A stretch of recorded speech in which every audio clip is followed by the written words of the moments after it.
Alhamdulillah, perayaan peringatan Hari Santri Nasional tahun 2023 lebih semarak dan lebih menggema dibanding tahun-tahun sebelumnya.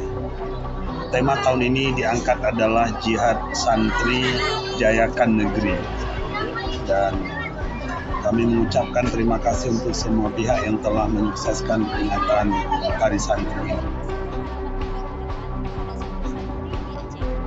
Tentu ke depan di pondok pesantren, santri menuntut ilmu, santri menjadi teladan, dan nanti setelah kembali ke masyarakat dengan ilmu yang ada, dengan keteladanan yang ada, mereka bisa memimpin bangsa ini, mereka bisa memimpin pondok pesantren. Dari mereka lahir gubernur, dari mereka lahir bupati, wali kota, dan juga di legislatif. Kenapa tidak sebelum Indonesia merdeka, pondok pesantren di negeri ini sudah lahir. Jadi ke depan kita berharap lebih sukses dan lebih jaya lagi.